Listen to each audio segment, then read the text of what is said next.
Don't you know that from coast to coast, where there's dope, there's hope, where there's dope, there's hope. Sheesh. Wait, is it lit? Don't. Oh, man. Yes, sir. Welcome back, ladies and gentlemen. Boys and girls. Cats and dogs and everything in between. All of that shit, man. All that good stuff. We are now tuned in to another episode. What episode? Episode 14? This is episode 14. Oh, man. You know what I'm saying? We kind of going strong out here, man. We are going strong. We are in our second episode after the mid-season premiere. Yeah. The pandemic stretch. Pandemic stretch. This is our 7th month. Yeah. Doing it. Like, can you believe it?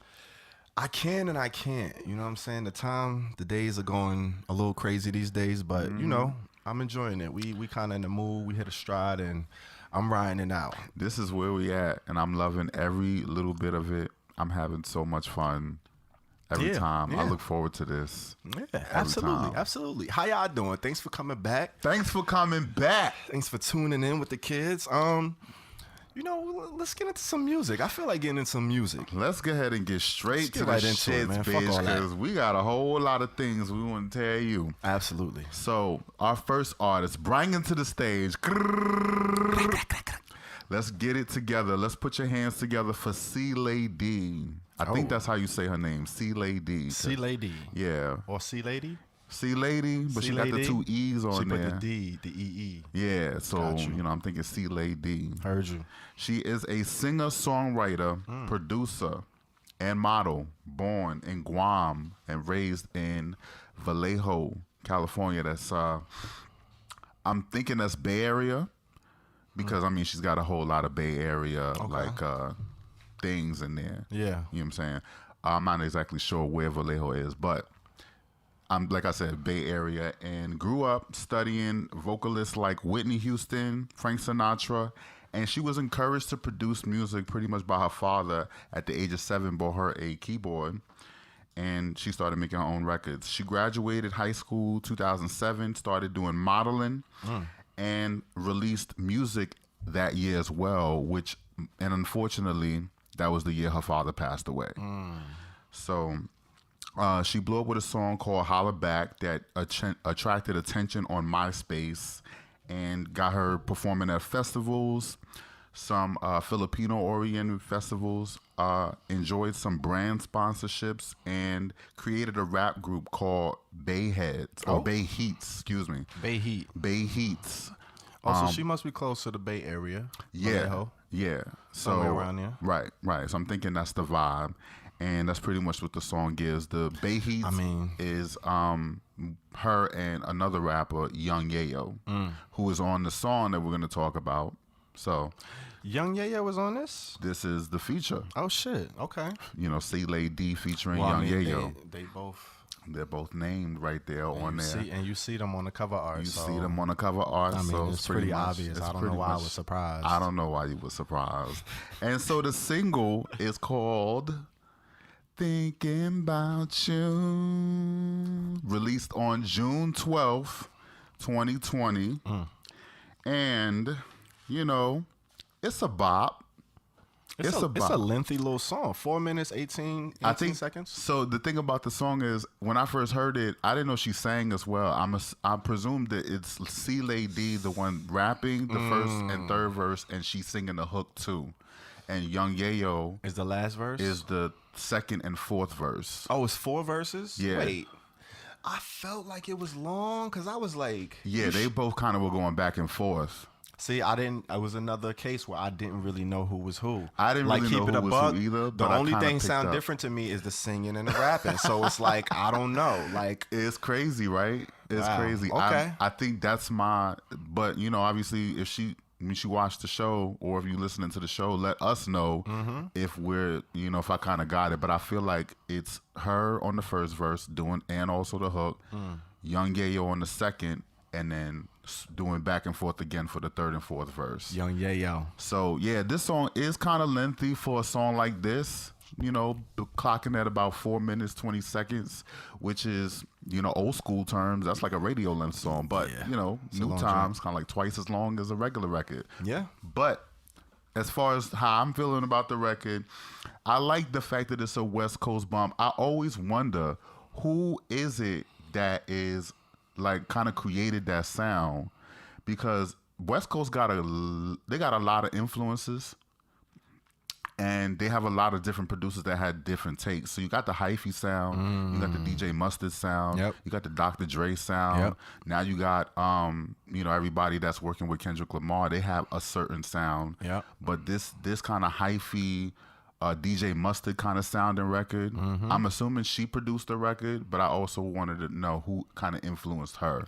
Well, you talking an awfully lot about the record, and you ain't give us your rating yet. And I did not give the rating yet. So the rating is... I would give this one a 50% mid. Oh, shit. Are you kidding me? Yeah, I'm not kidding you. I'm not kidding you. This is a mid, like straight lace middle. It's a rap song about being in love by two women, okay? And it's a dope enough rap beat that I could fucking bop to it a little bit. If it came on, I wouldn't even be mad. But I'm not blown away by anything that's going on. The girls are kind of spitting their game kind of either towards each other or to whoever they're interested in. It works. It works for me. Yeah. But that's it. Okay, I hear you. Straight lace middle. I like that. Yeah.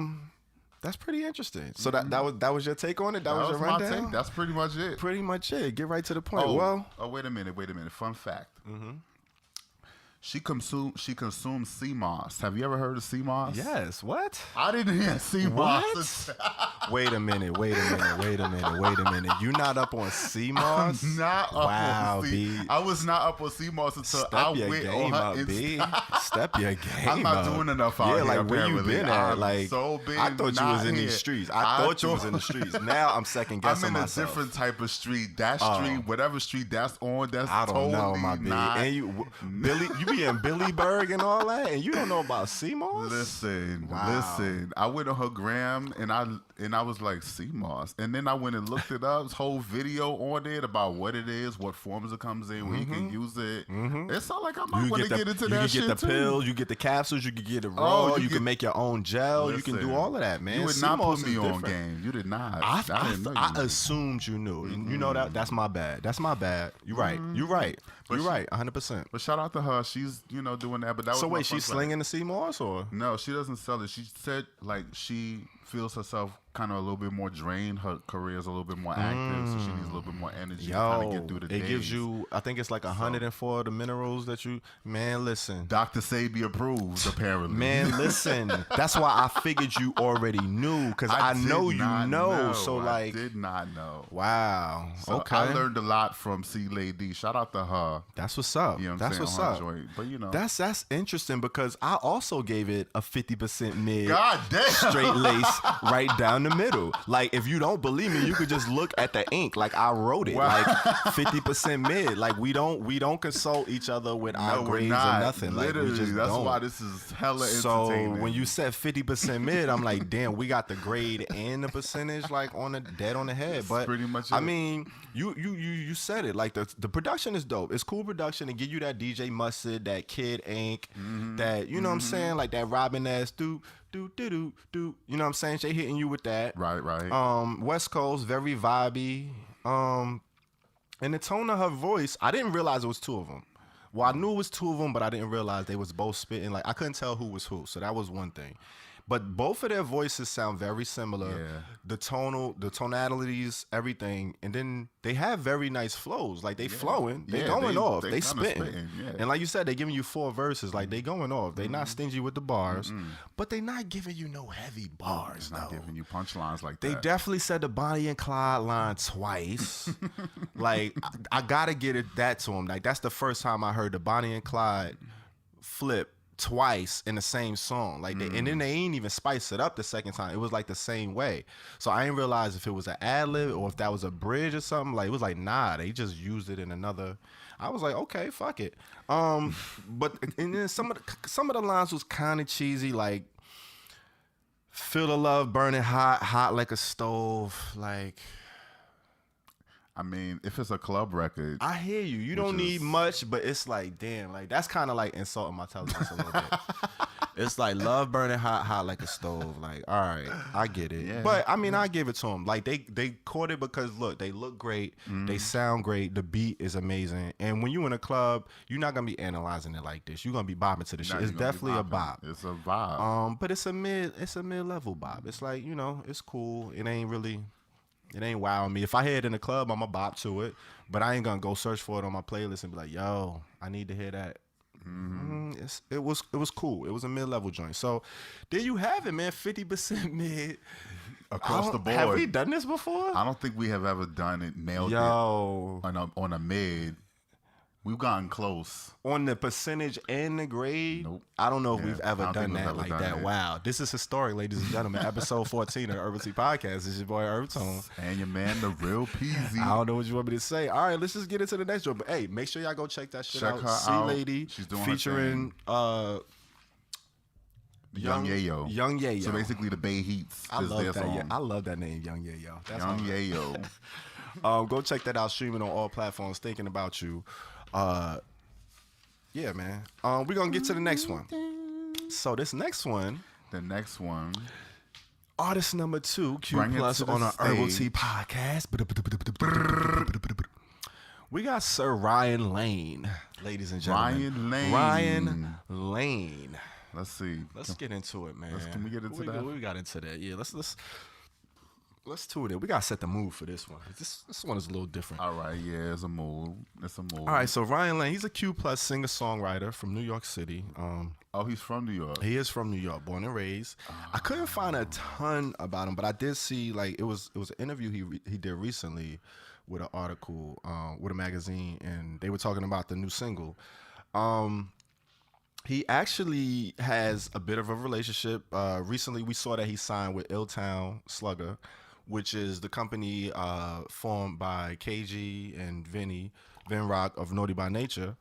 And he got connected with them by way of the production team, Lady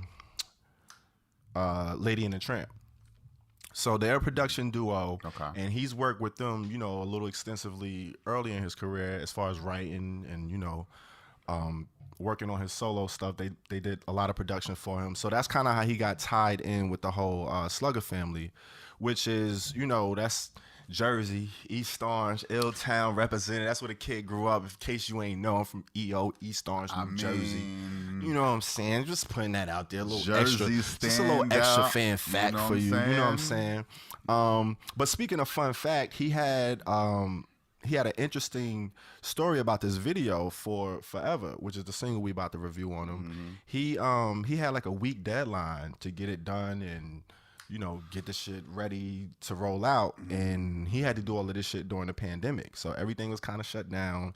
He had a tight schedule. He had to make it happen. So he ended up doing it. He had to use a lot of his own wardrobe, like clothes he had in the crib. He ain't really have all of the resources you would normally have if the city was opened up normally. But he had to get it done. He learned the choreography for the video via Zoom with his, you know, his partners. So you see the young lady in the video. He has a female lead in the video when they kind of dancing and they doing their shit in the street. And it was interesting. This was all in the article that I had read that he put out, you know, talking about the video. So that was his connection with the whole. I was intrigued about that, you know, how he linked up with them and how he got connected, because that's a legendary, you know, group and name. So absolutely. To be fucking with them, like, kudos to you, Ryan Lane. Shout out. Right. That's dope. He also lists Neo as one of his big influences, of course. Which makes sense. The song gave all types of Neo. You see? All types. He lists Neo as one of his main influences. And it's crazy because in the article he was talking about, like, you could hear, like, Neo is one of those distinct songwriters where you could hear like a Neo song. It sounds like a Neo song. It's produced like so. You could definitely hear the influence, and that's kind of pretty much like I said it before. We're pretty much a culmination of all of our influences, all of the people we grew up listening to and respecting musically. Absolutely. That we just take tidbits or the best of what we like from all of them and put into our own shit. So, shout out to Ryan Lane on that. And then he talks about his art having, you know, coming from a place of honesty. Which you could definitely tell from his music.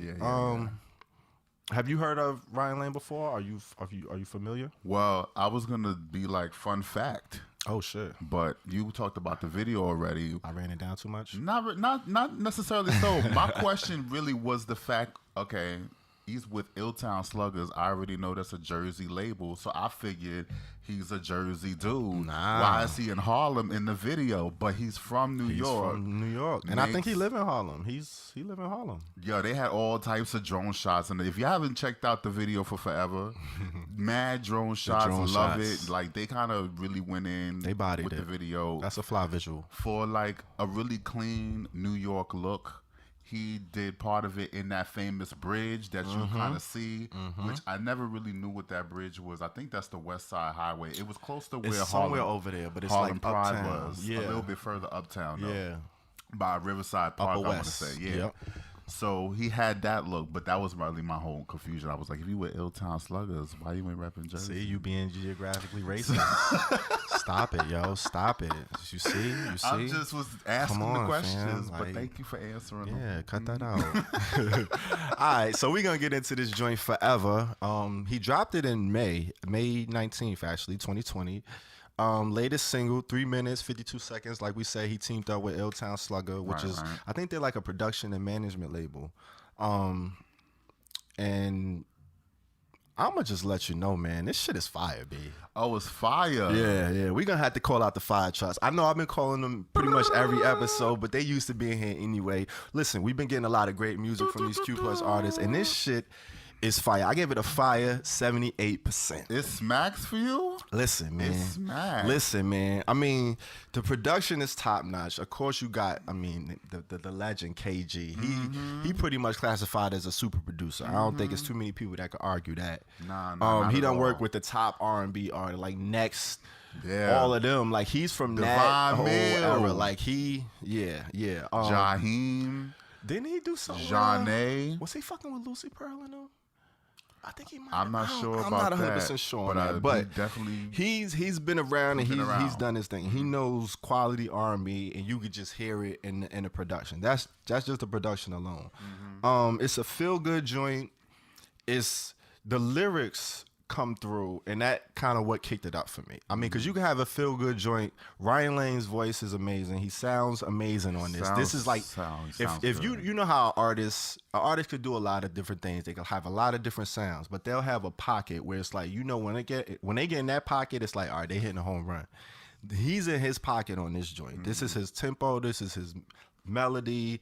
This is it for him. He's killing it. The performance was out of here. But then you listen to the lyrics, and it's like, it's a feel-good vibe, but like, this is some deep, introspective, sad shit. Like, Forever's off the table, you man. realize it's some shit like, It's damn, like a breakup it's record. like, damn, I had a good one, but here it is. I fucked it up, and now I'm realizing way after the fact, and it's too late. Like, like it's great that I realized and all that. Good for me, but like, that ship is sailed. Forever's off the that ship table. has It's done. sailed, And if you boy. don't listen past the vibe and the good, it's like, damn, like he trying to drink himself out of the pain. It's like, damn, all right, let me go out and have a good time because I fucked one up. I fucked it up. But he realizing it, and it's like, damn, all I can do is accept it. yeah, accountability is key, man. You know, how else can you move on? But that's why I gave it such a high rating, because it's like, damn, the shit sounds amazing.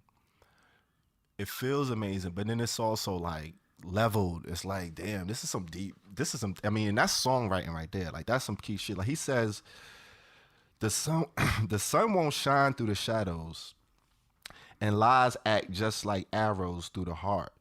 Like, that's like some poetic shit. He sang it. Like, I'm talking it and it sounds crazy, but like he's saying, like, this is the shit he's singing. If I would have just figured it out, that anything worth figuring out is worth figuring out. Just light bars, just like, Lights. here, take these, just like introspective food for thought, all sounding amazing over some super producer production. I mean, I don't know where you could go wrong. That's all I got for it. That's it. That's all you got? That's it. That's all I got. I don't know what else to say. Shout out to him having the actual mascot, the Illtown Slugger, in the video. Doing the Doing the little, was he doing, bat was dance, he what doing you call that the joint? dental floss dance? is that it? That's what you call it? I think that's what it looked, that's. That's the dance. That's Yeah. definitely dance. He was hitting Shout that out shit. to him doing that. It was cute. It was cute. It was very, very cute. The video was cute. My rating, though, I have to give it a 45% mid. Oh, damn. It's a mid for me. Oh, shit. Okay. Yeah. Wow. And I'm going to tell you why. He does have an amazing voice. He's great. That's pretty much the best part of the whole song. He could sing. Like, he could sound like he could sing. Harmonies and all. I was not as impressed by the production. Really? Yes, I was not impressed because there's this breakdown part that I feel like it feels like it was supposed to be one of those build-up songs. It was a build-up moment. Like if you wanted a song to make it pop, you know how it has a mellow point, and then it just explodes into that last hook. It does not do that here for me. It just kind of keeps going back into the two-step. To me, it's definitely two-step. It's a two-step joint, and I feel like you have to kind of beef it up a little bit if you want to make it a little bit more exciting, and for it to be kind of a sort of celebratory record, but still with a lot of feeling in it. That's why I said his singing and his songwriting does a lot for the record, because I wouldn't even really think, just passively listening, that that's what the song is about. It would have got me into his voice. Like, who was that singing? Yeah. That's what the first thing that struck me, because it's on my playlist. I forgot it was him. I thought it was someone else. So I was like, he's dope. It caught my ear for sure, the quality, but I just didn't think it went to the level that I think it should have aspired to for it to be a song produced by somebody who's as celebrated as KG. I think, but you know, in that era that he kind of is bringing back, you know, there was a lot of R&B songs like that produced by big name R&B singer-songwriters or producers, and some of them landed and some of them had, you know, were just regular joints. Some of them were just you know, they came and went, but some of them were big. And I think this song was like, it had an opportunity to be a little bit bigger, but I think it just is a little bit flat to me. But I definitely commend him, and he did give Neo, so that's what gave me the kind of throwback R&B feel, which I appreciated a lot, because he owned it, and I didn't even know he said that Neo was his influence, but I had definitely hear it. Got you. Okay, so you gave it a 45 mid? 45 mid for me. 45 mid and a fire 78. Wow, fire. What a gap. Listen, so first one, spot on. Same grade, same percentage. Grade. Second song, it's a big gap. It's it's a whole nother grade. You never know what you're going to get hey, around man, here. Herbal Tea Podcast. Welcome to the show. Welcome. All right. If you haven't been initiated before. Shout out to Ryan Lane. Go check that shit out. Forever. Streaming on all platforms via Illtown Slugger. Hey, man, let us know what you think. Let us know what you think. Go check out the video. Support the man. Support black art. You're ready. Absolutely. Who do we have next? Bringing to the stage? And it's none other than artist Kisos. Kisos. Or Kisos. Kisos. Key SOS. I heard him pronounce it like maybe one time. Kisos. Shout out to him. Okay. He's got our next joint. He is a singer-songwriter, publicist, originally from the Bay Area as well, who moved to New York City to further. Shout out to the Bay.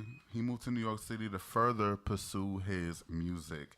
He entered into the music industry though as a publicist. More on that later. He developed his own publishing company. He worked for one before. I didn't say which one, but he left them and went on to develop his own company, Miller Place, which is where his record comes from, the record that we're going to review today, with the goal of amplifying the voices of Q+ musicians and creators. Shout out to him for that. And he's doing that. He is the host of Quarantine. I don't know if you guys have heard of Quarantine. For those that don't, it's a Twitch TV based program where he shows music videos of different artists that kind of submit on there. It's pretty dope. It's a pretty dope platform. I think it's like the first of its kind, if I'm not mistaken, kind of doing it on Twitch and having as big of an audience as he had. I was on the show. I was on the second episode. Hey. And I had a really, really good time. I, gave them my video Till the Day I Die. You know, they fucked with it, and it was a pretty good show. Did you get interviewed and all of that? I or you did get a little. Oh shit! Okay. I got to talk in real time because they have the chat open while it's going on. So I got to, they were asking all sorts of questions. It was going really fast. So I was answering as many questions as I could with it, and I think it's a very, very dope platform, for a unique platform for us. You know what I'm saying? So shout out to him for that. They raised $6,000 for Black Lives Matter. Fam, that's hard. That's hard. That's not a slouch right there. So he definitely is on point with, as far as like using his marketing skills and using his skills learned as a publicist to kind of amplify other people's voices. He's been on Billboard Pride. He has done a little bit of an interview or a lyric breakdown of one of his songs, on the EP that we're going to talk about on Genius. He did a video. Oh shit! interview. Okay. So he's out here. He's got the Sweet Nothings EP. It came out June 30th, 2020. Interesting. 5 songs, and he broke down the. That's a nice length for an Nice EP. I feel length. like that's like the sweet spot. Oh, no pun intended. Yeah, absolutely. Sweet Nothings hitting a sweet spot. There you go. With the 5 tracks. It is a breakup EP. He was getting over a really, really rough relationship, and he coined the EP as the 5 songs representing each of the 5 stages of grief. Interesting.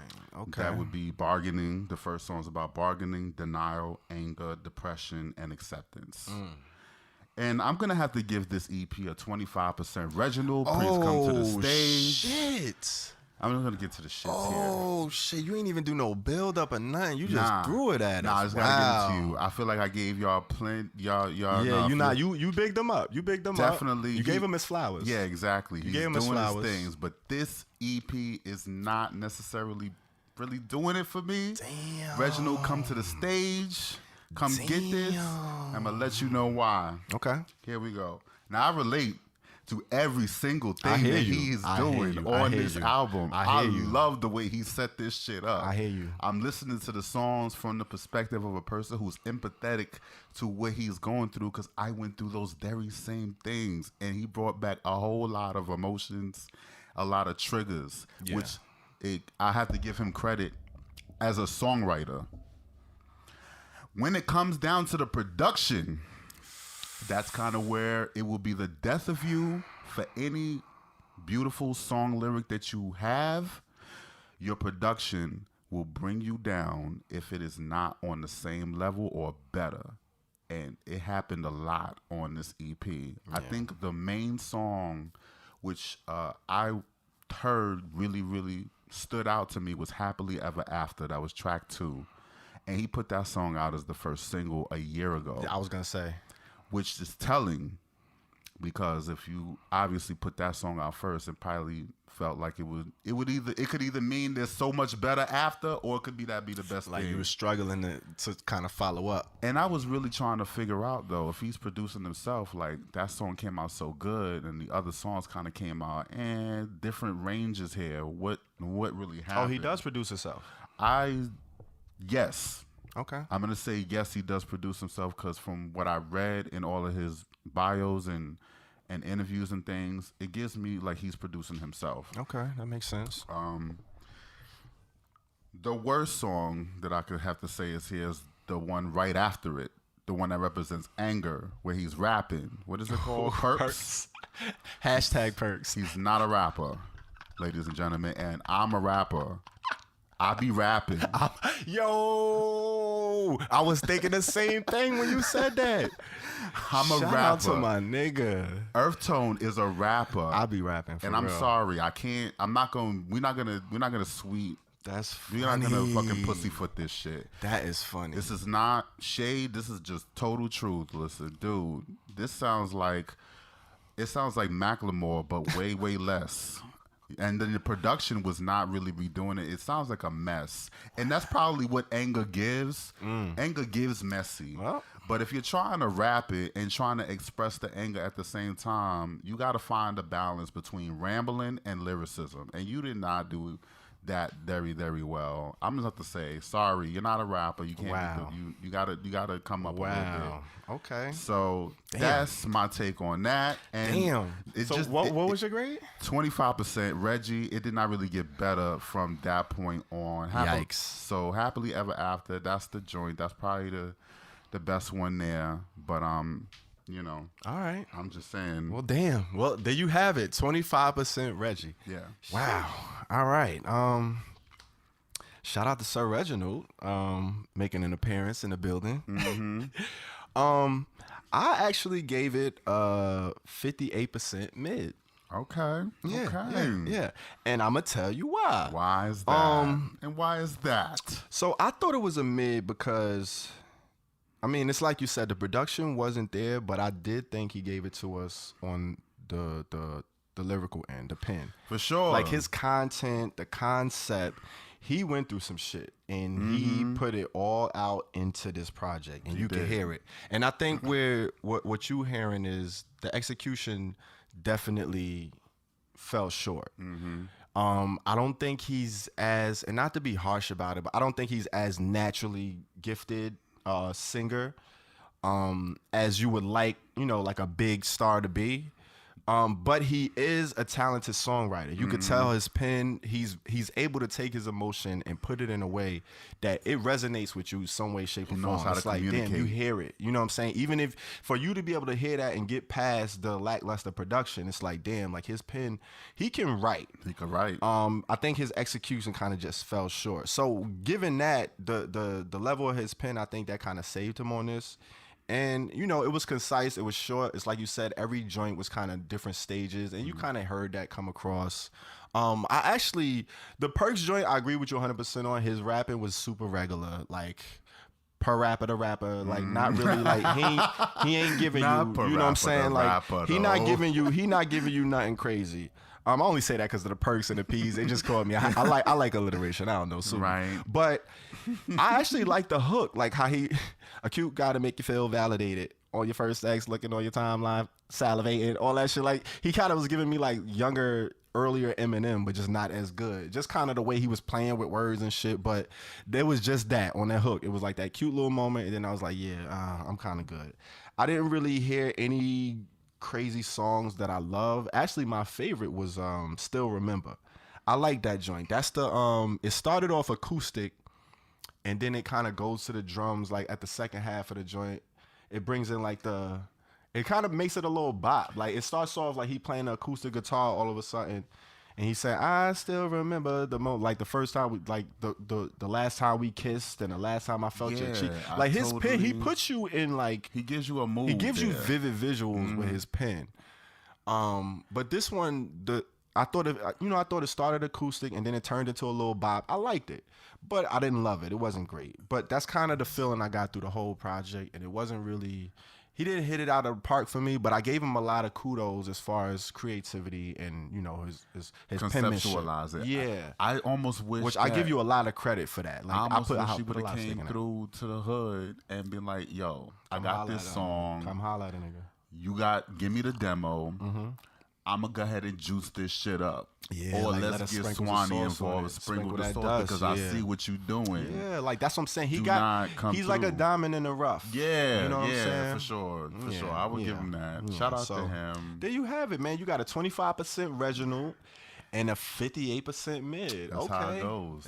That's how it goes the out range here. of the Herbal Tea Podcast. is I don't the know what y'all want range. from us, man. You know what It I'm is saying? what it is.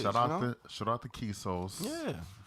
And, you know, keep doing your thing on quarantine. Artists out there who have a video that you want to showcase, he does this every Sunday at about 3 p.m. Yep. You could just holler at him. I hollered at him on That's the so DM. dope. That's and so he dope. totally supported me. And that's why I'm like, support this cat regardless, because he's out here doing his thing. And he's to raise $6,000 for BLM when people are just Lifting an eyebrow. Even an eyebrow. They kind of want to change rules at the workplace and shit like that. Basic shit.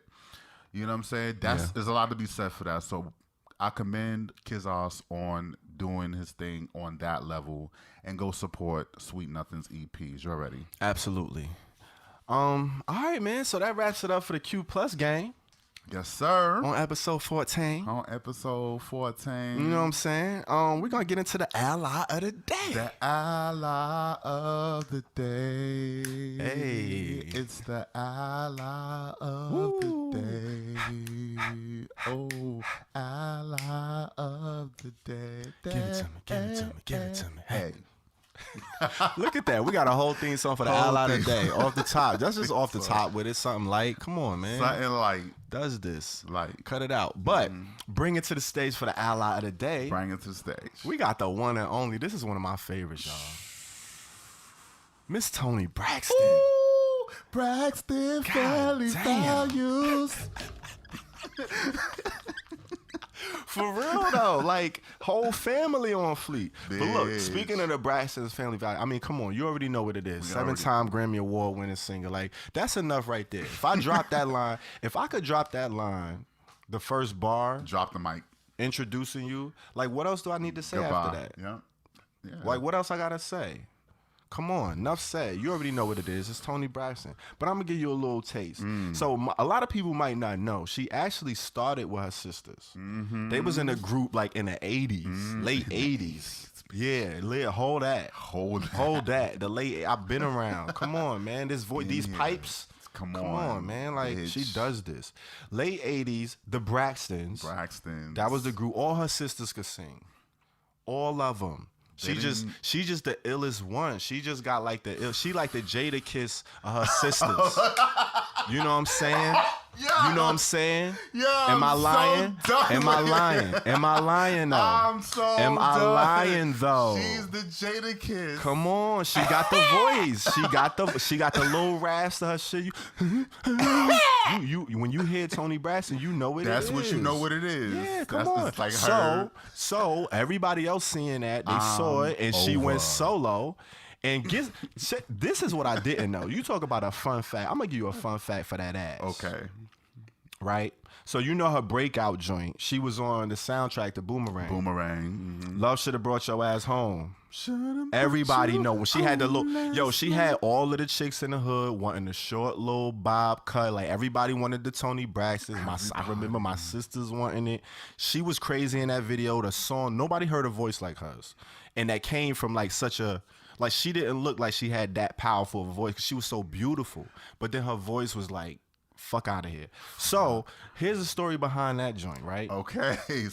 Whoa. Yeah. So LaFace, you know what I'm saying? L.A. Reid, Babyface. This was they shit. They wrote the song, they produced it. You know they was making hits back then. They was giving hits to the. If you could sing, you had the pipes. You was going through LaFace. You was going right? through LaFace. They originally wanted the shit to be for Anita Baker. That's who they wrote it for. They like, yo, Anita, look. We got this joint. It got you all over it. Here, hold that. Knock it out the park. Eddie Murphy doing this movie. Boomerang. You know what I'm saying? It's about to come out.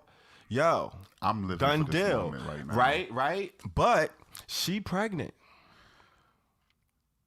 So she like, I can't right now, homie. Like, I ain't, I'm not in the studio. No studio vibes. That's cut off right now. But you know what? Holla at my homegirl, Toni Braxton. Oh my God. I think she would be great for it.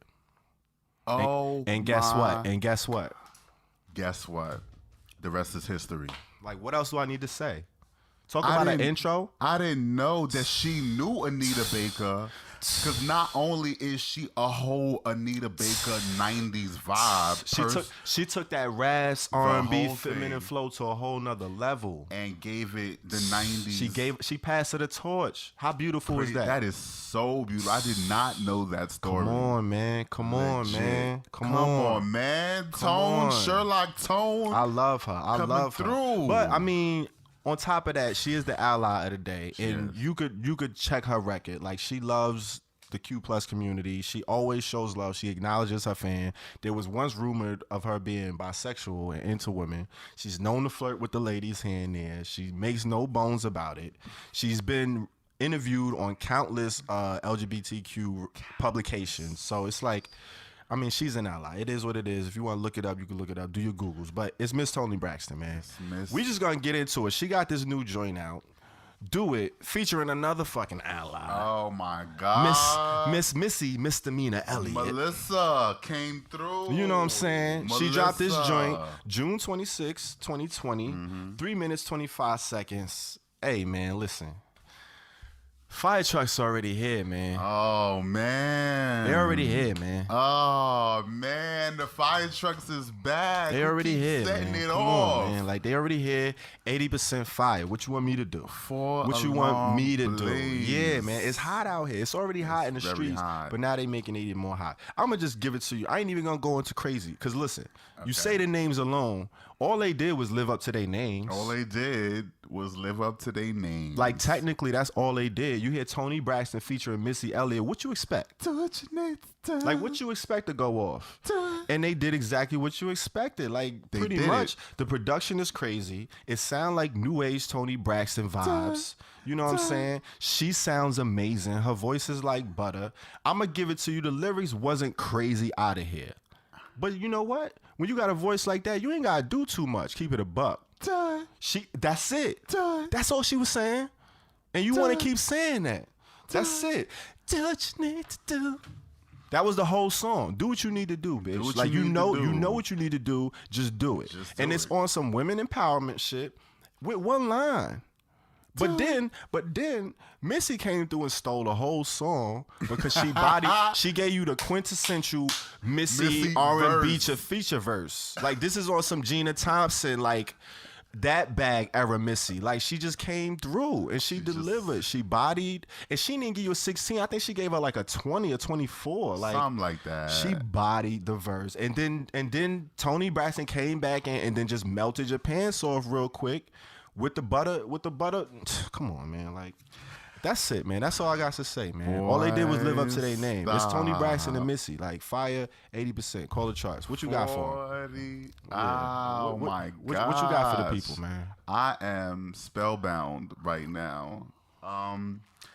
And I'm gonna go ahead and give you true tea right now, cause Let me hear it. I might have to change my original, because I had it different. I'm gonna have to boost this a little bit. Oh, shit. Because everything I gassed you said it? is right. I gassed it? No, you did enough for me. You threw a little bit You know more I throw the kerosene. gasoline. You know how I do. You throw the propane Listen. in the shit. When I'm hyped, I'm hyped. And I was like, you're absolutely right. And I actually went through wasn't lying. a whole thing yesterday when I was listening to the song more. I was like, there's not a lot of people out here from her era doing it like that. The only one I can't think of anybody. I'm trying to think of Tamia. I'm trying to think of maybe Whitney. Whitney's not around. Celine Dion. And that's the class she in. That is the class she in. Celine is not really doing Celine R&B like chilling. that. Like, Celine had a big loss. Like, she going through a She's lot. going through a lot of things. Whitney's no longer here. I'm trying. Deborah Cox, Tamia, maybe. Quiet. She's kind of doing it. So And it's off the cuff. It was quiet for Toni. I mean, other than, the reality shows, she had the doing the joint with her reality sisters, show. but this is just off the cuff. Like, here, hold this single. And she also suffers from lupus. Talk about it. She's not in the best health, but to sound golden like this, I have to kind of bump my shit up. So here's my take on the record. I remember the original version. The original version of the song came out in about, I think, April. Oh, shit. Okay. So it's It didn't have Missy on it? It did not. It was just basically a slow jam, but is the same melody because Babyface produced the original record. Okay. Babyface is in the building. I love Babyface. A lot of people can't get their original producer who gave them classics and Grammys And- back in the and building you not just- when you're trying to come back out again. You're not just emailing Babyface. You're not just Like, emailing. You're not just running he up barely on her. wanted to show up for verses. Come on, he was like- mad at Teddy Riley He because was like, Teddy, come on. Like, why are this- you on 56K modem, bitch? Like, Like- what's going on? Like, you ready? I got shit to do. Like, Toni, I'm producing this shit for Toni. Like, what we doing? So what are we doing? So the original version was just a little slower than this version, but same kind of format to it, a little smoother. And then Misty comes in, kind of jumps the remix up, produces a little bit, kept the same basis. So they didn't really change a lot. Yeah. And you're right, this song is I'm gonna go up to a loud for you. I'm gonna give you a 70% loud. Wait. Where did you have it? I had it in a mid. Damn. I had it in a mid. Okay. But like I said, you're absolutely right about this record. She sounds exactly the way she did when she first came out, but with a 2020 bob. She sounds amazing. And you can't ask for more than that from She sounds somebody who's been amazing. around for 30 years.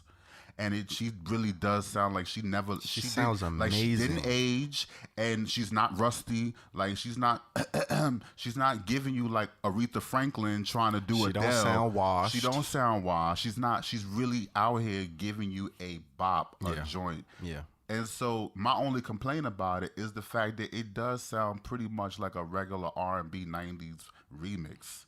That's it. It's not really moving the needle because Toni's in her bag, Missy's in her bag. You're not reinventing the wheel here. Yeah. You already know the names. I hear you. So that's it. You know, there's only so much you could say about that. I feel like with that being said, the fact that her and Missy combined already moved the needle so much, they get leeway to just kind of come out and just do what they do. You know what I'm saying? Like that's why I kind of said they just lived up to their name. They just came out like, here, just did it. Hold this sauce real quick. This is what we do. We could do it anytime we want. You know what I'm saying? And it's like, here, like yeah. I hear you though. I hear you. I really was thinking about it like that as far as like who else is around, and that is what kind of really made me be like, let's appreciate these women because you understand we're not even in the industry per se.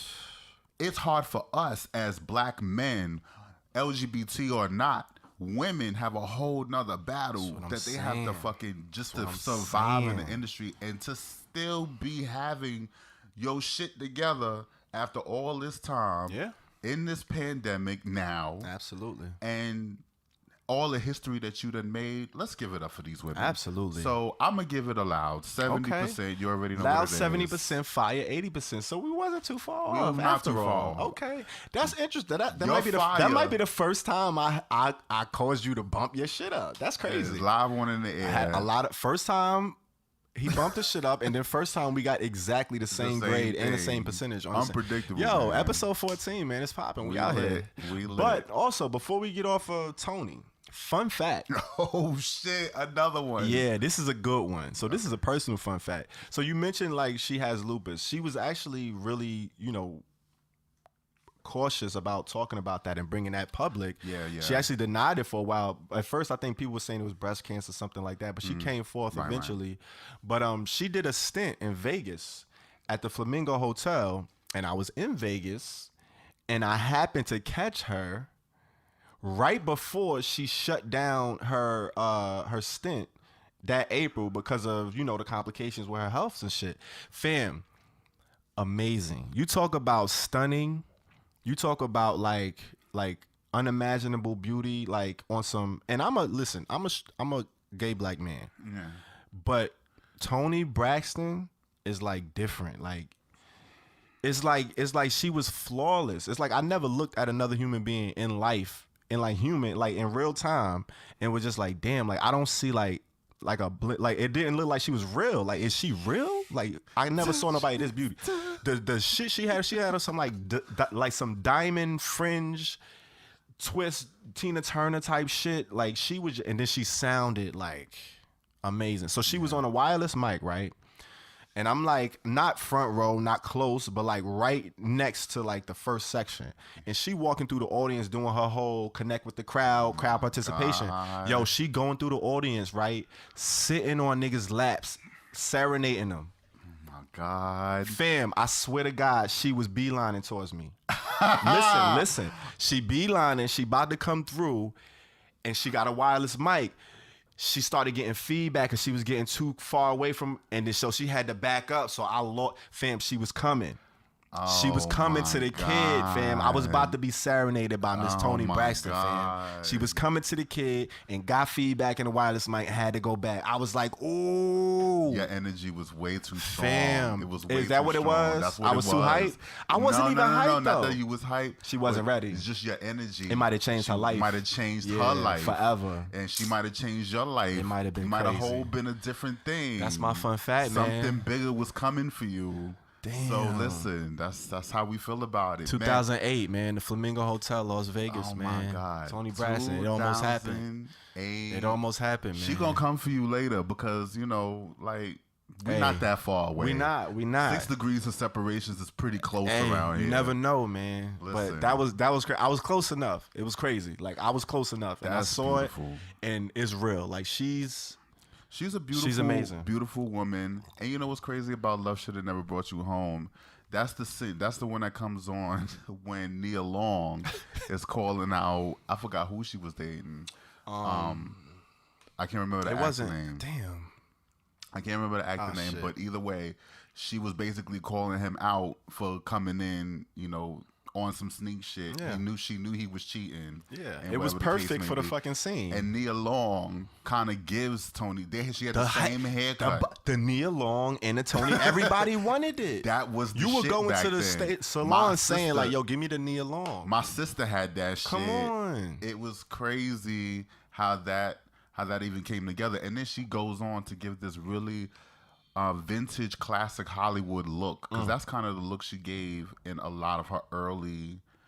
She was doing that traditional R&B pop where it was very ballady, a lot of ballads. She was big on that. Yeah. So she kind of really set a stage. She had an era. Yeah. She had an era. Toni Braxton was your girl. Hey, man, in listen. those days.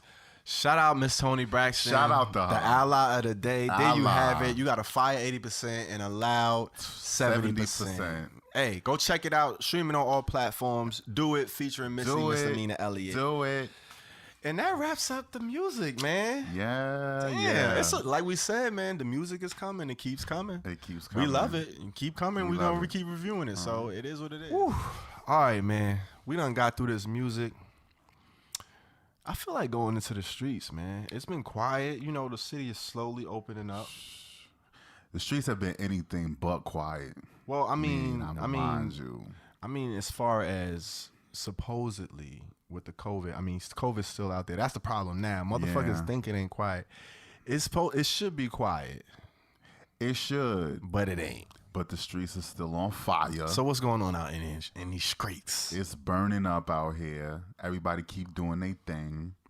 But we're gonna shift the focus a little bit and talk about July in 2020. It's fucking hot.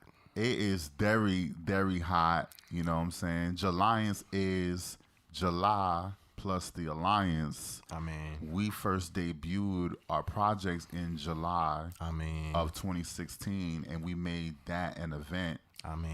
And here we are 4 years later celebrating that event and bringing that old thing back. Pretty much. And so we're here in July. It's popping for y'all. We're making sure that we consistently coming back. We've been going for a little bit. We've been going for a little hot minute, You know what I'm saying? Yeah. Shouldn't have left you without a dope beat to step to. Absolutely. But here we are with many dope beats that y'all can fucking step to. And we're going to make up for it. And we are going to make up for that big time. So we started off, Day Ones was the first song I would say we kind of slipped in there because Day Ones had been out, but, you know, we wanted to make sure we brought the spotlight up to it for anyone that kind of missed that song when it first came out. Didn't really push it as much as I would like to have, but I thought this would be the perfect opportunity, being that all of us is on it. Give it a little boost. Give it a little boost. I put it on SoundCloud. It's out on all streaming networks. You already know. So we kind of put that out around 4th of July. That was week 1. The next full week, we came through. We did our 4-year anniversary commentary on the mixtape, the prequel, and the Introducing the Alliance EP. Well, you skipped. We opened up that Friday with the last freestyle. We opened up that last freestyle. Hitting them with the Friday freestyle with Fridays. the Freestyle Friday over the Fat Joe joint. Fat Yellow Joe Tape. Davies. Or Fat Joe and... Who was that? I don't even know who the hell I think it was Fat else Joe and on that Davies. song. But we definitely... No, Fabulous. Fabulous. No, I'm bugging. It was Fat Joe and It Davies. was Fat Joe. Fabulous was the week before. Yes. I'm getting them mixed up. We did so many freestyles. So Yeah. many freestyles. The freestyle series is definitely out there. Go follow us at The Alliance. ALLIYANCE. So you already know. On our IGTV, it's kind of lit. So we had the freestyle series that we started in mid-June. We gave you a freestyle from each one of our choice of beats. And the fourth one that we released was concluded also the weekend of the 4th of July. So we did do that. And so we shift to the next week, and that's when we gave you the commentary on the albums and the mixtapes. 4 years. Damn. That was fun. Go check that shit out. It was definitely a vibe. Introducing the Alliance. Have you been introduced? We're going to reintroduce you. Allow us to reintroduce ourselves. My name is The Real Peasy. There you go. You already know. So also that Friday, that last week Friday, we dropped Winning by Billy Hood, now known as Mr. B Hood. Winning. Is it winning for y'all? Hey, let us know. Please let us know. Is it a if it's trash, it's trash. It is what it is. It is what it is. I doubt it. I mean, we ain't heard no bullshit yet. Just saying, like, but it's definitely out here. Yeah. Streaming on all platforms. Y'all go check that shit out. Mr. B Hood featuring the Alliance.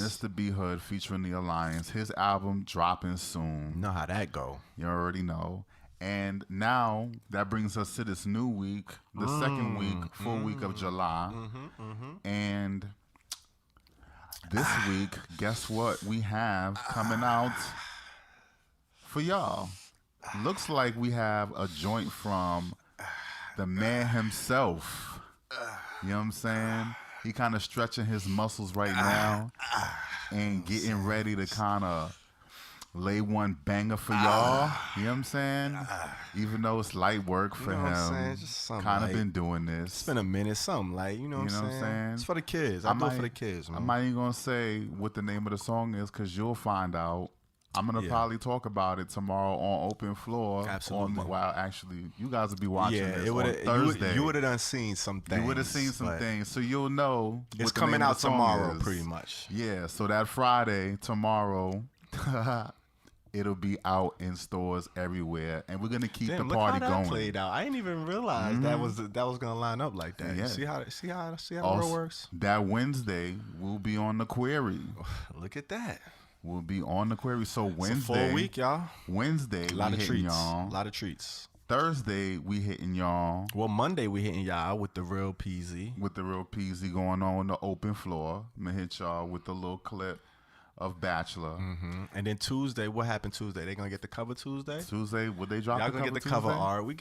We'll do the cover art on Tuesday. The cover art. You know what I'm saying? You guys would have already seen this, so you guys already know what's going on. You've seen the cover art, and now you prep. You probably you heard a little clip. You could have heard a clip on the last Query interview. Right. You know what I'm saying? I played a little clip for the special guest we had. Okay. So you didn't catch that. They got a little clip. They was, you know what I'm saying? Okay. Yeah. But little clip came on. Man, you know, exclusive. I gotta give them a little taste. It's a little taste. So go ahead and we're gonna support that single, and we're gonna keep this party going. Hey man, because you already know. I mean, it's July. We're not stopping. So we're not stopping. So now, get ready. The week after, you already know if Mr. B Hood already dropped, and E.T. I'm coming tomorrow. So guess it's like, who's next who after left? that? Who left? And then after that, who left? Shit, I don't know. And you already know who always like right there and then lurking. We got a special surprise for y'all that last week. Definitely have a special. That last week, we ain't gonna blow it up yet, but just. It's a lot in store. We got a lot of treats for y'all, man. We got a lot in store. Shout out to Mr. B Hood and DJ Swanee River. Shout out to the whole Alliance and these guys. We have a good time, and we just hope y'all are having a good time, even under the circumstances. We came to speak to y'all and for y'all, and that's what it is. So, I also heard that there's another banger that had been dropped recently. Oh, shit. You know what I'm saying? Niggas want to go ahead and cap for a minute and just sneak this shit out. He ain't even give no warning for this shit. Listen, you know what I'm saying? Listen, keep it a buck. I didn't get no warning either. Like, I'm going to just keep it a buck with you. I ain't know myself. Really? So. You heard the joint, though. I gave you the exclusive. Did you? Oh, I didn't play it for you. I was about to say, wow. He might have played a I little gave you a something. taste. I gave you a little but taste. I didn't know it was coming You out. didn't know it was like that, huh? Like it was gonna just. Come on, You know what I'm man. saying? That's the best way. Just smack you in the head like, okay. Darcy ain't warm bitches or nothing. He just came through I like that. snatching. Just pull the trigger, homie. Go ahead. Boom, let's get it. Go ahead. And so bodies is laid out I knew it was everywhere. coming. I didn't know exactly when. I knew it was coming soon. Congratulations to Darcy Dundada for dropping another dope banger with my man E.T. here. Yeah, man. Representing. It's definitely a hot one, so you want to go check that shit out. Yeah, absolutely. Supports all Black Lives Matter and Black queer music because we out here. And it's beautiful and it's live. So yeah, that's Jaliance. Also up on the docket, we got Bugs, who just dropped a new single, spotlighting trans women, especially, or trans community generally, you know, speaking up for somebody, a community that basically requires or should get more acknowledgement than they already do, and their involvement in the modern queer movement and equality for all people. The song is called Matters, first of all. It features Tia Carter, features Rico Cassadine, and it also features Goldie Doll. Love that girl. Pink Gorilla Heavy. Pink Gorilla Heavy. And they have the video out, and you already gonna get it as soon as you see the video. You understand what's going on. Trans women, I believe, it is 16 Black trans women have lost their lives this year alone. One is too many. And yearly, you know, this has been going on. This is an epidemic in and of itself. Absolutely. Because this is why we need to continue to speak up. Because these women, young women and young men out here, their lives are being taken needlessly, or Way they're too being short. harassed Way too too short early. for no reason other than because they are not like you. Let's keep it a buck. So shout out to Bugs and the whole Pink Gorilla movement for Absolutely. representing hard for the trans community. And go check that out right now. check that Streaming shit on out. all platforms. It's on IGTV as well. It is streaming on all platforms. You already know. So that also brings us to The Circle. The Circle just dropped a new episode on July 3rd. It is the 6th episode in the 4th season. Wow. And a little 6 more already. tea has been spilled. Uh-oh, they spilling it. First I of all- actually didn't catch this one, so fill me in. What happened? You didn't catch I this missed one? it. I gotta catch it. I'm late. Oh I'm my late. God! Let's What had happened? Let's What had ask the happened? question. One of the first scenes was the studio session with Shorty Rock, where he was doing One Night Only, which was the song that we reviewed. I don't know what month we reviewed it though. Oh wait, yes, I did see the episode. Did you? Are Yeah. you sure? No, I'm positive. You sure? I keep getting mixed up that because you know they fall sporadically. Yeah. So I'm getting mixed up, but yes, I did see this. Come episode. on, All right, Nunu, continue. with the Continue. festive- with Yeah, the- continue. Come on, Nunu. Come with on, the- Nunu, with get the it together. schedule. Get it together. You just dropping them on Stop us. playing with us. Stop playing. But yeah, studio session, Shorty Rock recording that song, and I didn't only know one night. for only one night. It's my homie. I didn't know Cleon was there. Cleon was there. Hood was there. And it looks like Cleon did a vocal on the track. you are the best. And I'm trying to understand why that didn't end up on the song. Was it on the song? Shorty, you are the best. Was it on the cutting room Yeah, floor? it's on the song. You sure? You I just I didn't know that was remember him. hearing it. Lies. It's What? all it is an ad lib. But I'm saying I thought Literally, I all would've he did was recognized it. "Shorty, you are the best." Really? That was it. I didn't know. You I thought probably was missed more. it. I probably did You miss it. probably missed it. If I had known that Cleon was on the goddamn song, Oh, you'd have paid him more attention. I might have. Shorty, you hear that, right? Wow. I might have maybe given it a slightly different I'm gonna give it to you right now. Shorty, you are the best.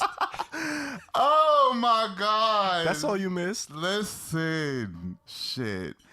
Shout out to Cleon because every time I see him, he's so green to this. I'm just like, damn, I just never knew that's, like it almost Like, it's refreshing. Listen, we were all there at one point. It's refreshing. We were all there at one point. It's refreshing, and he's getting his life, like, you know, getting this little shot. And for him to be, like, everybody checking for Cleon. Yeah. But, I mean, I don't know. You're not seeing it from my eyes. So, Cleon to be just, you know, he gives me... like, like a little puppy. You want to pet him. You want to like bring him home. Teach him some tricks. And then that puppy become a dog. Oh my God! And then turn your whole life around. Man, don't do that. Don't do that. But shout out to Cleon. He was there. And then Hood was there. Hood was also talking about why he didn't. What Hood was doing? Talking about why he didn't renew his license because they was talking about that party. Oh my God! That whack ass, trash ass party where they was trying to show the damn demo for that World PSA, AIDS Day. that PSA announcement, whatever it was called, that wasn't audible. And Hood couldn't get in because he didn't have his shit renewed, his license. And I'm trying to ask Hood, did you renew your license? Hood, we want to know still. Did you renew? We still don't know. We still don't know. I don't think he did. They didn't reveal in the episode. No, they didn't reveal that. Oh, no, they didn't. And I tried to ask Hood recently. It's a mystery, and it is still. That's gonna be like his mystery. It's still like, yo, did you renew? It's like you ain't know where Tommy worked. I did not know where Remember Tommy from Martin? It's from like Martin. Tommy got a job. Yeah, Tommy got a job. But like, where you work? Where you work? It's gonna be like, Hood, like, what's up with your license? You renewed your license? Did you renew your license? Come on, man. You still like, illegal out here? I'm out here. Come like, on, Hood. Okay, but that don't answer my question. Like, it does not at all. It does not. It's the mystery of be Hood. And that's exactly what he gave me when I tried to text him. I like it. Keep it going. You try to deflect. Keep it going. Anyway, you know what I'm saying? But let's talk about why Shorty Rock is instigating the shit with Melly B. Oh my God. And Bugs. For what though? Again, though? He instigated.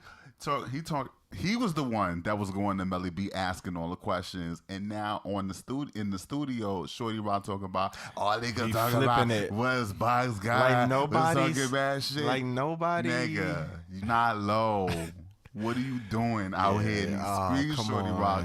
That was so hilarious. It's like we're gonna see it. It's on camera. Really? Like, we saw what happened. That was funny. But after the studio session, we got to see Aoki do a photo shoot with Tia Carter. You know what I'm saying? Extraordinaire photographer. I want to see these pictures. They was doing pictures for Yas Queen. I didn't see it with the balloons, the red balloons. With the red balloons. I did. I saw it. Right by the East River, I believe. It was cold. It looked cold. It was cold. When we did the what was it? It was a photo shoot that we did. I forgot what it was for. It was after the studio session. We was on Nunu's roof, and it was cold then. And Listen, I think when it's cold and you by the water, girl, that's different. That's a different type of cold. And Aoki didn't even have no clothes on. She was out there with it. But shout out to them. Dwight came by and visited them, chatted it up with Aoki for a little bit, and Dwight is looking mad corny to me. Do you remember what Dwight was talking about? What they were talking about? They was going back and forth about something about Melly B, I think. I don't remember. What? Or I think that might have been the first time that Aoki and Dwight got to actually sit down and, you know, talk to each other for a second. And what happened? What they? Shit, I don't know. Dwight just came out of left field to me in that scene, and they were just like bantering on about, I don't remember what. It just kind of came. But I just trying to figure out what Dwight's angle was, why he was talking to Aoki. You know what I'm saying? And Well, what did he say? What was left field? No, it's just weird. That was the first time I had seen them even talk to each other the whole season. That was what was different about it. So I just wasn't expecting all of that. And anyway, that scene was crazy to me. But everybody looked great and for the photo shoot. Aoki looked good, and Tia Carter was doing the thing.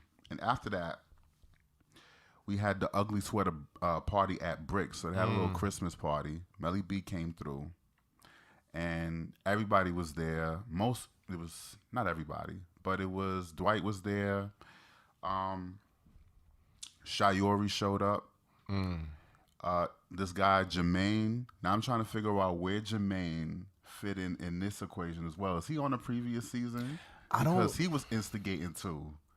Some shit, the shit with Melly B and the whole alliance, talking about. I think the whole thing was about talking about Yeah, Chavis in that scene in season 3. Yeah, he was. I don't know. I don't remember like seeing him or where he comes from. He was friends with Dwight, right? He was Dwight's client. I think they were. He was in another episode. I don't remember. Right? Remember him and Dwight was sitting on the couch. Oh, and they was talking. yeah, That was him. That was him. Yeah. He came into the studio. Yes, Okay. yes. They had a little meeting. Yeah, Oh, yeah. okay. Boom. That was him. Okay. So he's Dwight's client. So He's an actor, I think. okay. And Dwight was like managing him for a stint or something like that. It's something like that. That's kind of their relationship. But they're friends. They're cool too. But they have a Okay. business relationship. As well. Okay. So that's where he came from, I think. Yeah, As far as I remember. Okay, I get it. So, why everybody's stirring the pot with this whole Chavis? So it looks like the battle lines are being drawn. Who's on Chavis' side and who on Melly B's side? Because it seems to me like they're finding out what Chavis was doing, his relationship with Julius on that episode clip from season 3, where it was Chavis, it was Melly B, and it was Michelle. They were sitting outside in the lounge. They were sitting outside, like having some kind of shit or some kind of meeting or whatever. And Chavis was just talking, some left field shit about, I think, Julius. You know what I'm saying? It was getting weird. It was just getting messy, like pulling up that situation. that was an old clip. Yeah, They went back to where they went back to that, but now everybody is, what was that? It was a Chavis. Chavis was saying some other shit, some left field shit. Yeah. Melly B had met with Dwight previously, and I think Dwight was telling.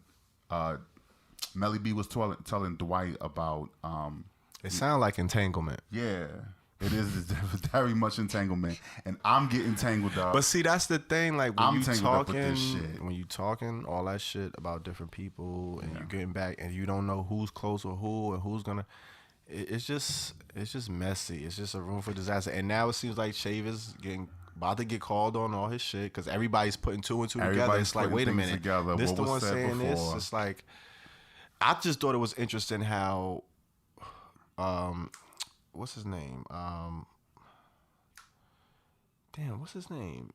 With the twins, Los's boy, Julius didn't realize or didn't know anything about what was being said about him. None of it. It's He like, didn't know any because he it's didn't like, watch all right, the I get. episode. It's like, all right, I get. You don't watch the show, right, but you're coming back on the show. Yeah. Wouldn't it make sense to go back and do your research and watch the previous episodes and find out what was going on to see what you're getting into? Like, that's what I would have. I mean, that's what I did when I was on the show. I watched the 2 previous seasons that was before me and was like, oh, this is what it is. Whoa, whoa, whoa, whoa. and it looked like he saw it way later. After the fact. After the fact.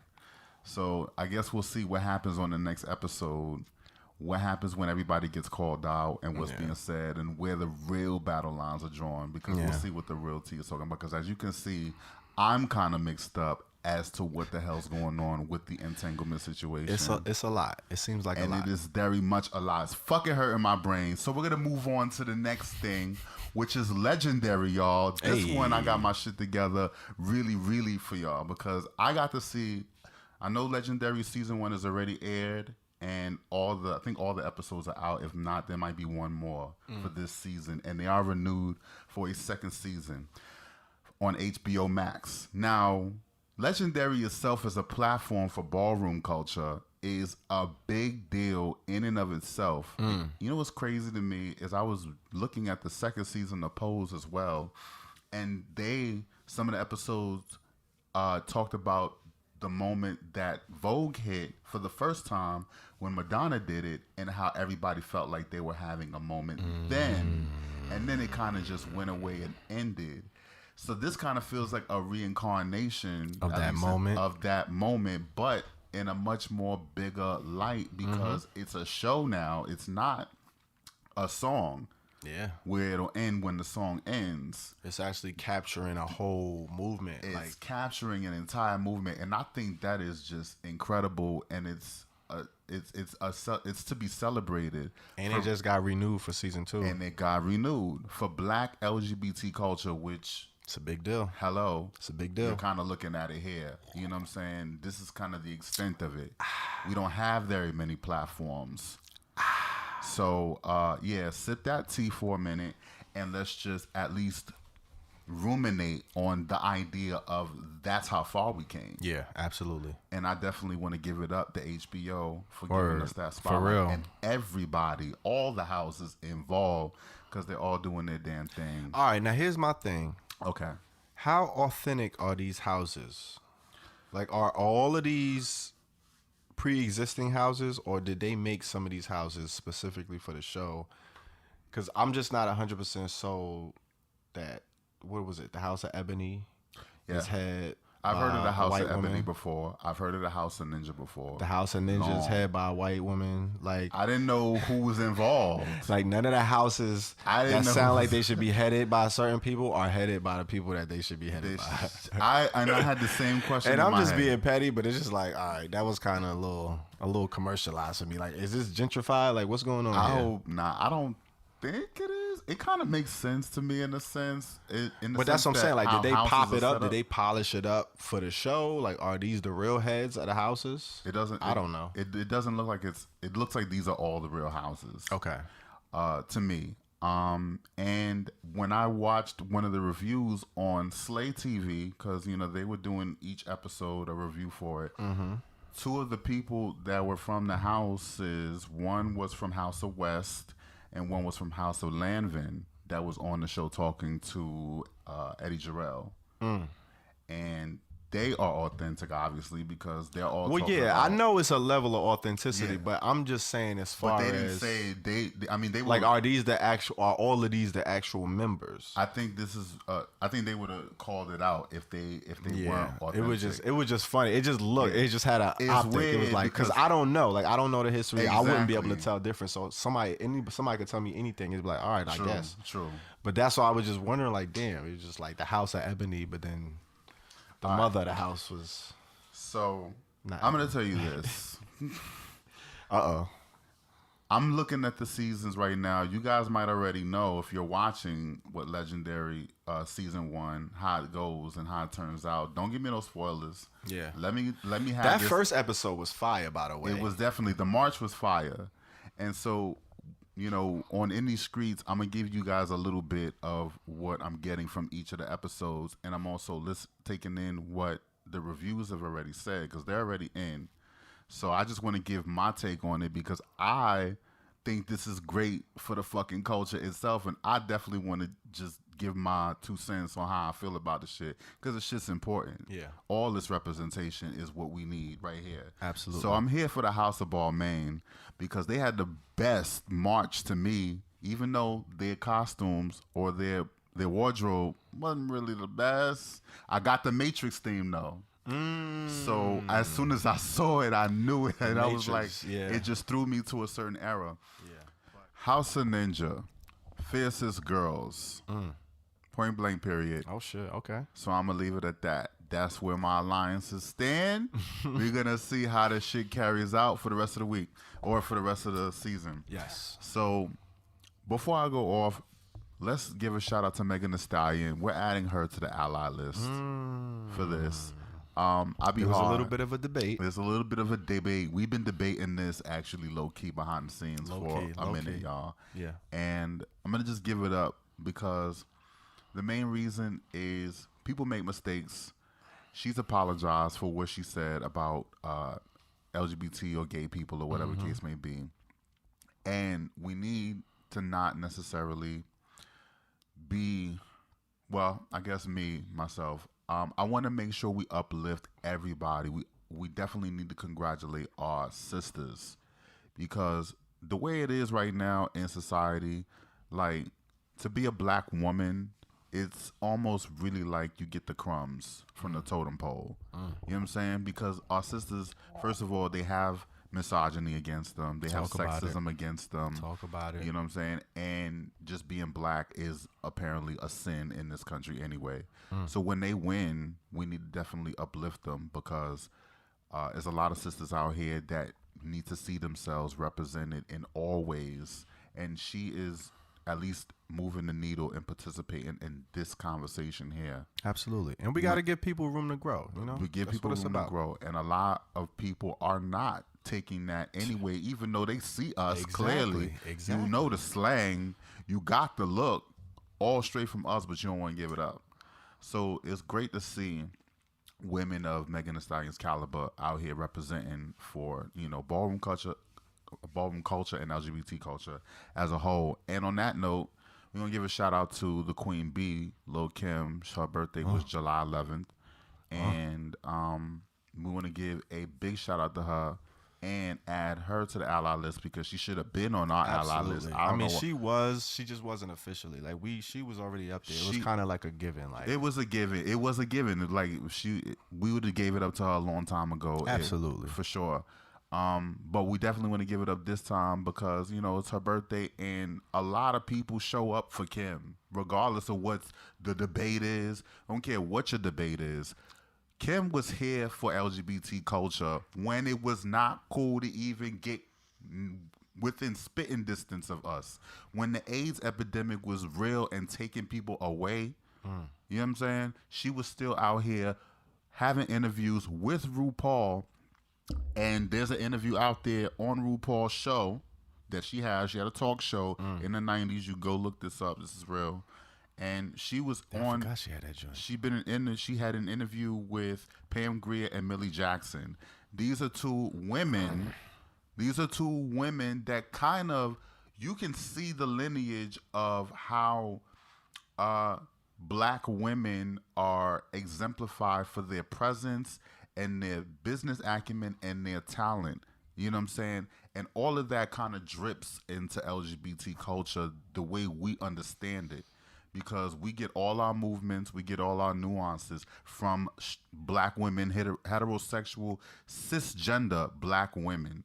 Let's give it up for them. You know what I'm saying? And for her to be sitting alongside these and citing them as their influences, and they're all being interviewed by RuPaul, one of the most visible drag queens there was at that time, says a lot to the respect factor of just black culture and giving it up to black women coming together in a general sense. So Kim was there for all of that. And I want to definitely give a special birthday Give her those shout out to roses. her. Give her them flowers. And give her the roses. And she is an ally for sure.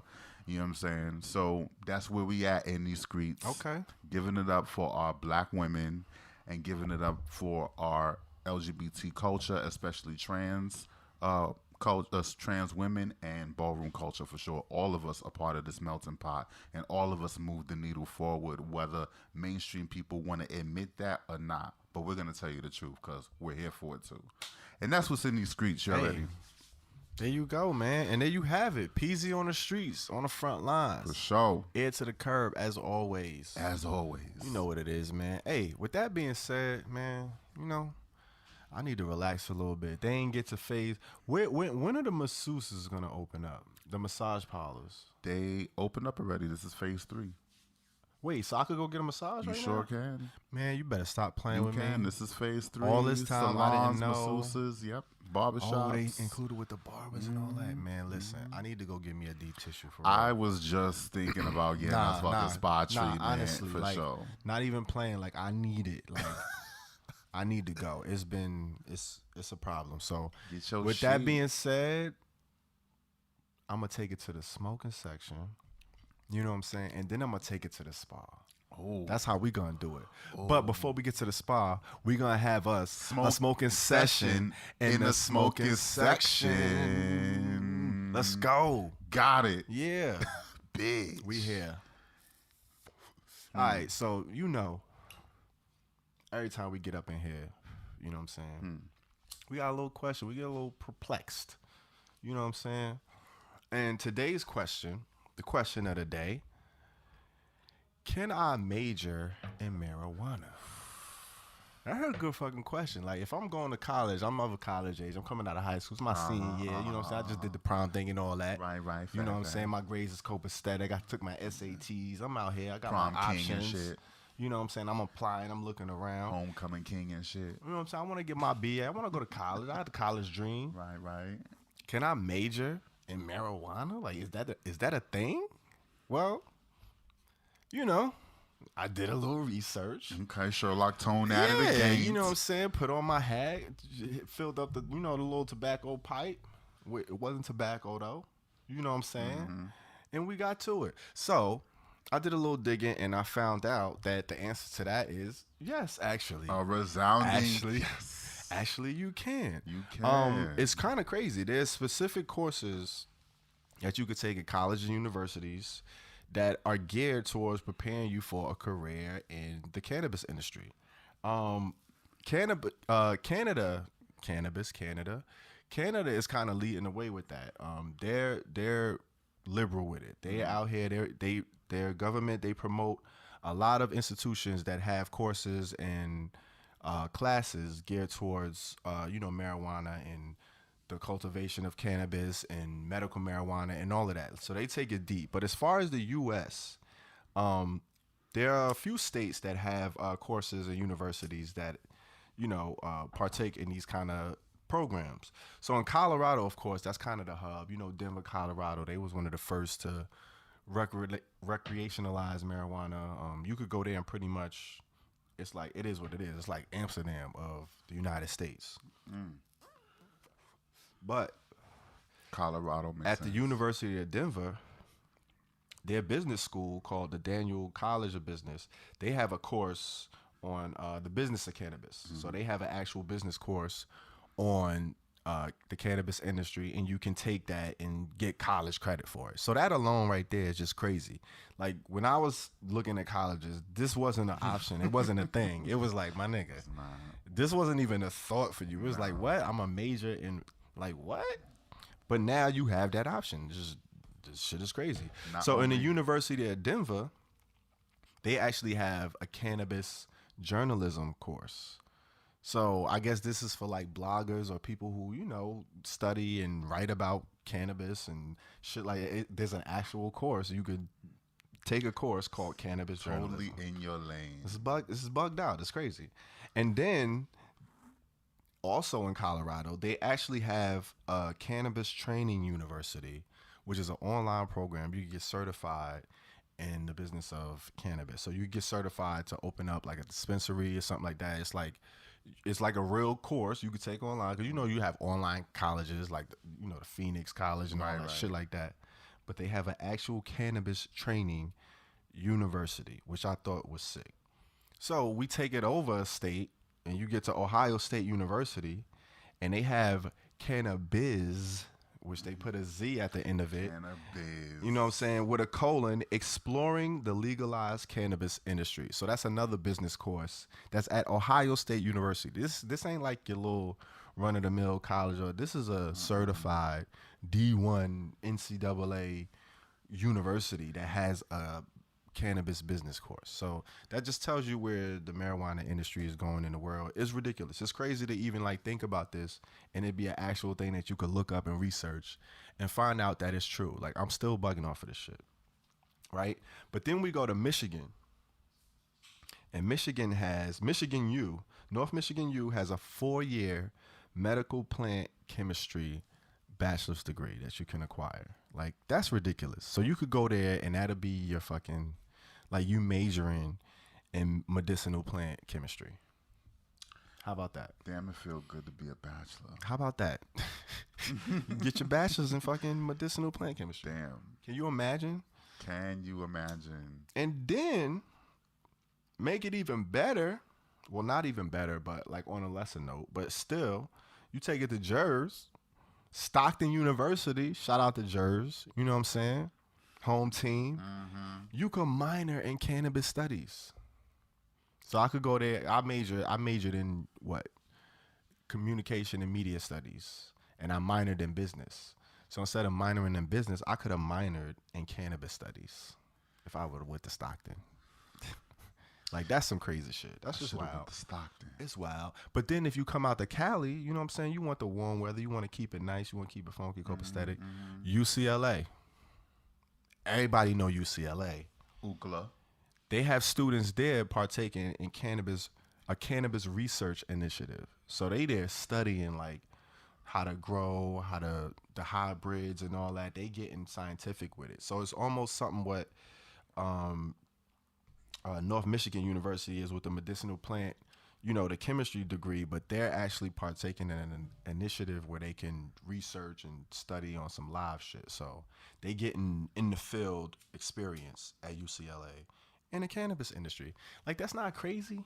That is, Just think about this. that's These are amazing. major institutions within the United States. We've come a long way. Man. We've come a long way. Studying it, shit, I would do it. Man, in a heartbeat. I'm thinking about it still. I For might the just network. go and, you know, just get a little quick degree or certificate or something. Why not? Can't hurt. Absolutely, because you know the networking aspect of it, because it's still pretty new. It's I a was new just about to industry say, it's very out young. here. So if you find somebody that's kind of involved in there, that's a very, it's a more immediate path than say like, you know, any other traditional business course where it'd be thousands of people trying to apply for the same job. As opposed to cannabis, there might be a lot of people, but It's not going to be it's a little as, bit more streamlined. as saturated. Yeah. Yeah, it's gonna be a little bit more streamlined. So And then that's you dope. still getting in early. Like, imagine where it's going to be in 5 years, 10 years. Shit. You know, how many? how Something many to think states- about, man. Listen, don't go stealing my ideas. All right, I'm taking a course. Let me get it back, and then I'll report back to you and let you know how it goes. So Report cool back. out first. Let me. You know what I'm Nah, saying? but listen, that's what it is, man. You can actually, so that's the answer. Can I major in marijuana? The answer is yes. And like I said, if you go to Canada, their programs get even more extensive and more accessible. Like, they have it at more colleges than, you know, even the U.S. The U.S., we kind of playing catch up and shit. But we getting there, so slowly but surely. But there you have it, man. That's the question for the smoking section, and we pretty much answered it. It was a short but sweet one, but I thought that was some valuable, impactful information, and Absolutely. I found it pretty fucking interesting because I was not aware of this shit. I mean, I thought it might have been a course here and there, like some Yeah. online you could take, but to find out it's shit at universities, it's, you know, research initiatives and shit that you could be a part of. Like, man, listen, Man, it's a beautiful thing. It's come a long I could go way. to school, hoop, play ball for the team, and then like study about trees and shit. while doing it for a pastime. Man, listen. You know what I'm saying? And Yeah. hopefully, you know, the legal process of getting They catching up too. It's cannabis, gonna get there. legalization of cannabis, you know, across the states. I mean, that's a big sign that it's coming. You know It's what I'm a saying? big Like, sign that it's coming. I would say get in where you fit in now, though, because once it becomes legal, it's not a new it's gonna be a industry tougher anymore. process. It's gonna be Very all, much more. It's gonna be people. crazy. It's gonna be nuts. So So get on it early. We telling you now. We getting on it. So hey, if you don't listen, you don't listen. But we'll keep y'all posted, man. for sure. It's another one in the smoking section. We appreciate y'all rocking with us, man. Listen, you know how we like to end it off. Get on up out of here on a high note. Hey, listen, catch that lighter. Catch the lighter. Caught it. Caught it, got it. Got it. Yeah, man. That from Happy coast safe. to coast with this dope, this hope, with this dope, this hope. Sheesh. Wait, is it lit?